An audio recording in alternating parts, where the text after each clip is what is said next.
ईश्वर की कृपा और मेहनत का फल। चुवापाड़ा चाय बागान के गुड्डी और अरूप ने पास की national eligibility cum entrance test. Kalchini Sahyog foundation ने किया सम्मान। नमस्कार दर्शकों, कहा जाता है कि ईश्वर उसी का साथ देते हैं जो मेहनत और लगन से अपना लक्ष्य साधता है। अलीपुरद्वार जिले के कालचीनी प्रखंड के चुवापाड़ा चाय बागान से इस बार भी यही प्रेरणादायक उदाहरण सामने आया है। गांव के दो अलग अलग परिवारों के होनहार बच्चे गुड्डी उरांव और अरूप उरांव ने इस वर्ष नीट परीक्षा पास कर अपने माता पिता, गांव और पूरे चाय बागान क्षेत्र का नाम रोशन किया है। गुड्डी उरांव ने कहा, मैंने पिछले साल भी national eligibility cum entrance test दी थी, लेकिन सफलता नहीं मिली। इस बार पूरी तैयारी के साथ परीक्षा दी और सफलता पाई। आर्थिक स्थिति कमजोर होने के कारण कोचिंग नहीं ले सकी, लेकिन मोबाइल के सहारे पढ़ाई की और कभी हिम्मत नहीं हारी। अंततः मेहनत रंग लाई। अरूप उरांव ने कहा, मैंने अपने माता पिता के सहयोग से बहुत मेहनत की और उसी का नतीजा है कि आज सफलता मिली। मैं बस इतना कहना चाहता हूँ कि जीवन में उतार चढ़ाव आते रहते हैं, लेकिन हमें हार नहीं माननी चाहिए। इनकी इस सफलता पर कालचीनी सहयोग फाउंडेशन के सदस्य दोनों परिवारों से मिलने पहुँचे और बच्चों व उनके माता पिता का सम्मान किया। इस अवसर पर फाउंडेशन ने दोनों परिवारों के माता पिता को शाल ओढ़ाकर सम्मानित किया। वहीं सफल विद्यार्थियों को खादा पहनाया गया, बुके और टोकन ऑफ अप्रिशिएशन भी प्रदान किए गए। फाउंडेशन के सदस्य पवन यल्मू ने कहा कि जिस तरह से कालचीनी क्षेत्र के बेटा और बेटी ने चाय बागान क्षेत्र का नाम रोशन किया है, वह पूरे समाज के लिए गर्व का क्षण है। यह खबर समाज को यही संदेश देती है कि सच्ची मेहनत, माता पिता का आशीर्वाद और ईश्वर पर विश्वास, ये तीनों मिलकर हर सपने को साकार कर सकते हैं। कब से तैयारी कर रहे थे? कितना अच्छा लग रहा है? बीते साल जब मैं क्लास 12 पास की तो मैंने बीते साल भी दिया था नीट का परीक्षा, लेकिन कम मार्क्स हुआ। प्रिपेयर नहीं की थी, क्लास 12 अपियर करते करते मैंने ऐसे ही जस्ट ट्राई के लिए दिया था। फिर जब पेपर इजी लगा तो मैं अपने मम्मी पापा को बोली कि मैं नीट ही परीक्षा दूंगी, नीट की परीक्षा दूंगी, क्योंकि पेपर इजी आता है। लेकिन हर एक साल का पेपर तो अलग अलग रहता है, किसी साल कम रहता है तो किसी साल हाई, मतलब ज़्यादा टफ रहता है। बीते साल का बहुत टफ आया था, रिजल्ट इतना टफ आया था, मतलब biology, physics, chemistry section wise भी नहीं था, बॉटनी, जूलॉजी करके भी नहीं था। टफ था, खोजने में थोड़ा परेशानी हो रही थी। मैंने लास्ट से स्टार्ट किया था, जब पेपर लिख रही थी तो बहुत डर लग रहा था। बीते साल जब लिखी तो डर नहीं लगा, लेकिन इस बार तो मैं अपना पूरा एक साल दी हूँ तो ऑब्वियसली डर तो लगेगा, क्योंकि एक साल मैंने अपना वहाँ पर दिया है। अगर क्वालिफाई नहीं की तो एक साल फिर से बर्बाद, तो यही डर लग रहा था। जब लिख रही तो नाम सब भी नहीं लिखी थी मैं। जो एग्जामिनर था मुझको बार बार बोलता था, पहले तुम्हारा नाम लिखो, उसके बाद में क्वेश्चन सॉल्व करो। फिर भी डर के मारे मैं क्वेश्चन को ही देखी जा रही हूँ। फिर भी जैसे हुआ, ये मतलब यीशु के वजह से भगवान ने मुझे याद करने की क्षमता दी वहाँ पर, जिसके कारण मुझे याद सब आ रहा था। फिर भी मैंने बहुत सारा नेगेटिव मार्किंग कर दिया, आंसर पता होते हुए भी मैंने गलत में OMR शीट में गलत भर दिया डर के वजह से। लेकिन फिर भी धन्यवाद देती हूँ, गवर्नमेंट मेडिकल कॉलेज मिल गया। कब हुआ था ये परीक्षा? 4 में। रिजल्ट कब आया? 14 जून। कितना रैंक आया? 5 लाख। 5 लाख के रैंक में। अच्छा, कहाँ पे मिला है आपका अभी ये? कुछ बिहार मेडिकल कॉलेज। जी। घर में कौन कौन है? मम्मी पापा क्या करते हैं? मम्मी बागान में काम करती है, पापा भी बागान में ही काम करते हैं, ट्रैक्टर चलाते हैं, और 2 भाई है और नानी है। कहाँ से पढ़ाई की है? स्कूल?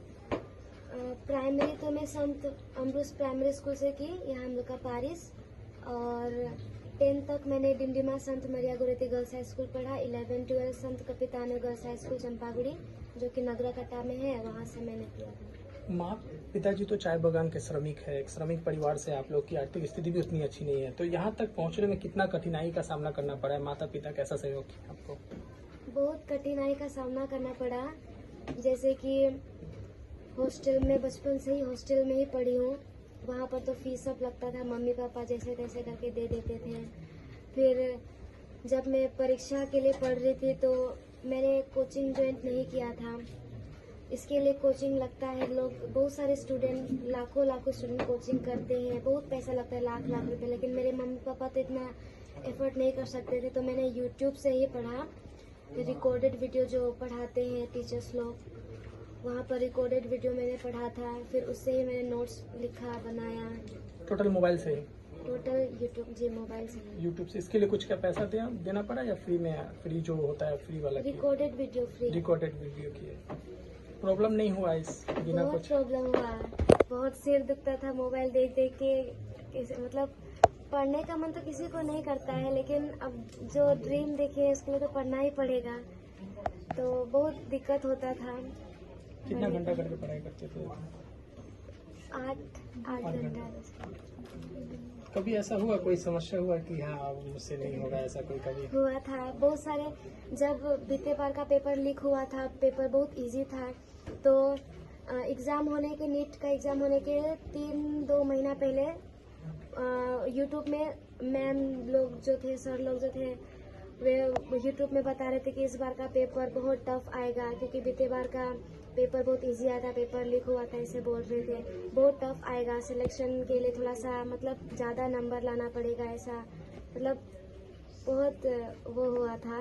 यूट्यूब से देख देख के फिर मैं, एक भैया है संजू है, उसको फ़ोन की, उन्होंने बोला कि ऐसा कुछ भी नहीं है, यूट्यूब में तो अब सब लोग ऐसा बोलेंगे ही, लेकिन खुद से पढ़ना, डिमोटिवेट नहीं होना। क्योंकि अभी तक पढ़ते जाओ, जब तक अभी केवल एग्जाम के लिए पढ़ो, रिजल्ट का टेंशन मत लो, केवल पढ़ो, केवल जितना पढ़ना है पढ़ो, जो रिजल्ट आएगा वो बाद में देखा जाएगा। नीट तो निकल गया, तो आने वाले दिनों में क्या इच्छा रखते हैं डॉक्टर बनने के बाद? डॉक्टर बनने के बाद, जब डॉक्टर बनने के बाद MBBS डिग्री मिलने के बाद मेरा सपना है कि मैं एक गायनोलॉजिस्ट बनूं। और मैं देखती हूँ अस्पताल में जो आदिवासी लोग हैं, वे बहुत ही मतलब जब गवर्नमेंट हॉस्पिटल में जाते हैं तो इतना किसी का इलाज होता है, नहीं होता है, फिर बहुत परेशानी, लोग ऐसे ही मर जाते हैं। मैं सोची हूँ कि जो भी लोग आएंगे मैं अच्छा से ट्रीटमेंट करूँगी, फ्री में इलाज करूँगी। अगर क्लिनिक भी खोलूँगी तो मैं सबका, जो आदिवासी लोग जो है, चाय बागान के जो लोग हैं, सबका मैं फ्री में इलाज करूँगी, ऐसा मेरा ड्रीम है। जी। आपका नाम? गुड्डी उरांव। भाई, आपने तो नीट की परीक्षा क्वालिफाई की है, थोड़ा बताएंगे कितना कठिन ये संघर्ष रहा है इसके लिए? जी, मैं आपको ये बताना चाहता हूँ कि पहले तो आप सभी को यहाँ तक आने के लिए, मेरे घर तक आने के लिए सभी को धन्यवाद देना चाहता हूँ, क्योंकि आपके इस चैनल के माध्यम से मैं और भी जितने भी एस्पिरेंट है, जो नीट एस्पिरेंट है, उन लोगों को मैं यही बताना चाहता हूँ कि लाइफ में हर समय ही, मतलब हर समय लाइफ में एक जैसा नहीं रहता है, क्योंकि हर समय लाइफ में अच्छा ही अच्छा या फिर खुशी ही खुशी नहीं रहता है। लाइफ का 2 पहलू है, मतलब एक अच्छा और एक लाइफ में समस्या भी आते रहता है, लेकिन समस्या से बाहर निकलना और जितना भी निराशा जो जीवन में आता है उसे पार करने से ही सक्सेस प्राप्ति होती है। और मेरे जीवन में भी समस्या ये नहीं कि मेरा जीवन बहुत ही आसान था। मैं एक चाय श्रमिक परिवार से आता हूं, तो मेरे माता पिता को भी मैं बहुत धन्यवाद देना चाहता हूं कि इन्होंने जो भी मेरे लिए परिश्रम किया और मैं अभी इस मुकाम में पहुंचा हूं। तो मैं यही कहना चाहता हूं कि आप लोग भी परिश्रम करें। यदि आप परिश्रम करते ही जाएंगे, निरंतर आप प्रयत्न करेंगे, तो ये जरूरी आपके जीवन में ये कामयाबी आप लोग भी प्राप्त कर सकते हैं। कब हुई थी आपकी ये नीट की परीक्षा और कितना रैंक आया, कौन सा कॉलेज मिला है आपको? मेरा ये 2025 4 मई को हुआ था ये नीट का एग्जामिनेशन, और मैंने इस वर्ष मेरा ऑल इंडिया रैंक है 4,27,713, और मुझे इस बार नॉर्थ बंगाल मेडिकल कॉलेज में वहाँ पे मुझको एक सीट मिला है। अच्छा, ये फर्स्ट अटेम्प्ट है ना, इससे पहले भी अटेम्प्ट किया था? मेरा ये थर्ड अटेम्प्ट है और इससे पहले मैं doctor R Ahmed dental college and hospital वहाँ पे फर्स्ट ईयर का विद्यार्थी हूँ और मैंने वो कोर्स छोड़ दिया। उसके बाद में मैंने MBBS का सीट लिया हूँ। स्कूल कहाँ से किए हैं? मेरा स्कूलिंग मेरा प्री मैट्रिक्स और हायर सेकेंडरी मैंने एकलव्य मॉडल रेजिडेंशियल स्कूल नादरागाटा से मैंने किया हूँ। अच्छा, उसके बाद मैंने नीट के लिए मैंने तैयारी स्टार्ट कर दी। कोचिंग लिए थे ना मोबाइल से या ना, मैंने सेल्फ स्टडी और वही यूट्यूब मोबाइल से जो यूट्यूब है, यूट्यूब चैनल से ही मैंने अपनी पढ़ाई को जारी रखा था। माता पिता तो चाय बागान में काम करते हैं जी। तो कितना संघर्ष करना पड़ा है इसके लिए? माँ पापा कितना सहयोग कर पाए हैं? हाँ, मुझे मेरे माता पिता का संघर्ष अभी तक थोड़ा याद आता है, जो कि मेरे पिताजी जो है कभी भी मतलब ऐसे ही कभी भी एब्सेंस नहीं करते हैं अपने वर्क में, चाहे कितने भी वर्षा हो या फिर धूप हो, चाहे उनका तबीयत खराब भी महसूस उनको लगता होगा तो भी वो मेरे लिए और मेरे जितने भी भाई हैं उनके अच्छी परवरिश के लिए, उनको आगे बढ़ाने के लिए वो अपने शारीरिक कमजोरी को भी नजरअंदाज करके वो काम परिश्रम करते हैं और काम के लिए जाते हैं।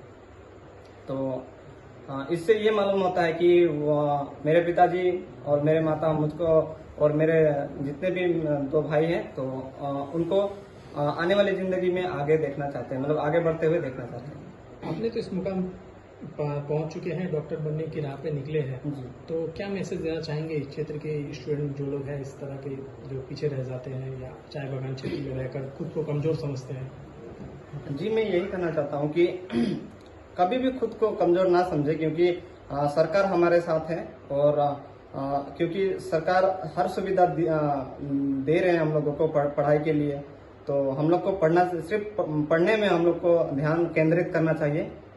और बाकी हमारे जो यहाँ के लोकल जो आवासा के जो लीडर्स हैं, जो भैया लोग हैं, वो लोग भी हम लोग को निरंतर ही मदद करते ही रहते हैं, हम लोग को गाइड करते हैं। अगर कोई भी परेशानी हो तो हम लोग जब भी कांटेक्ट करते हैं उन लोगों को, तो वो लोग समस्या का सावधान और सही गाइडेंस हम लोग को देते हैं। तो मैं यही कहना चाहता हूँ, हम लोग का काम है, हम लोग को पढ़ना है। जैसे माता पिता लोगों का काम होता है अपने बच्चों को पढ़ाना, परिश्रम करके उनको गाइडेंस देना, वैसे ही हम लोग का भी कार्य है कि हम लोग को पढ़ना है। और अगर हम लोग निरंतर मेहनत और पढ़ाई करते जाएंगे तो कभी ना कभी हम लोग सफल जरूर होंगे। क्या नाम बताया आपका? जी, मेरा नाम अरूप उरांव और जी गाँव का नाम? गाँव चौहापड़ा, पोस्ट कालचिनी, डिस्ट्रिक्ट जलपाईगुड़ी, अलीपुरद्वार। दादा, आप लोग आए थे आज यहाँ पे चाय बागान के श्रमिक मोहल्ले में, 2 बच्चों को संवर्धना भी दी है, क्या विषय है? आज हम लोग कालचिनी सहयोग फाउंडेशन परिवार की तरफ से हमारे कालचिनी ब्लॉक अंतर्गत ये जो चौपड़ा चाय बागान है कि 2 हमारी जो बेटी चाय बागान की बेटी गुड्डी उरांव और अनूप उरांव, जिन्होंने उनकी कड़ी मेहनत लगन के साथ इस बार नीट परीक्षा को उत्तीर्ण किया है, तो इसी अवसर में हम लोग सभी कालचिनी सहयोग फाउंडेशन सभी परिवार मिलकर उनको उनके उज्जवल भविष्य की कामना हेतु हम लोग सभी आए। उनको आगामी दिन में और उनका जो मुकाम है, जिन उद्देश्य लेकर वो नीट परीक्षा को उत्तीर्ण किया है, आगामी दिन में जाकर उनका जो मकसद, जो लक्ष्य है, वो जल्द से जल्द हासिल हो, पूर्ति हो, उसके लिए हम लोग सभी सहयोग फाउंडेशन परिवार से उनको बधाई और उनके परिवार के माता पिताओं को जिनका काफी अहम योगदान है आज उनको इस मुकाम तक हासिल कराने के लिए, तो उन सभी परिवारों को हमने शुभकामनाएं और बधाई दी। चाय बागान से बच्चे लोग अच्छा प्रदर्शन कर रहे हैं, गरीब परिवार से होने के बावजूद भी, क्या बोलना चाहेंगे? हाँ, हम लोग आज विशेष करके हम लोग काफी गर्वित भी है और काफी हर्षित भी है, क्योंकि हमारे चाय बागान की बेटियां चाय बागान में 250 रुपये हाजिरी, दैनिक हाजिरी 250 रुपये का दैनिक हाजिरी करके परिवार का गुजारा करके भरण पोषण करते हुए उनका परिवार की बेटियां आज कोई डॉक्टर बन रहा है, कोई इंजीनियर बन रहा है, कोई IAS, कोई IPS बन रहा है, कोई WBCS कर रही है। हम सभी चाय बागान के लिए गर्व की बात है और हम लोग सभी आज गर्वित होकर ही आज इस कालचिनी सहयोग फाउंडेशन की तरफ से उनके परिवार और विशेष करके वो जो हमारे जो बेटा बेटी है उनको हम लोग हौसला अफजाई करने के लिए सहयोग फाउंडेशन परिवार आज उनके घर में उपस्थित है। Thank you.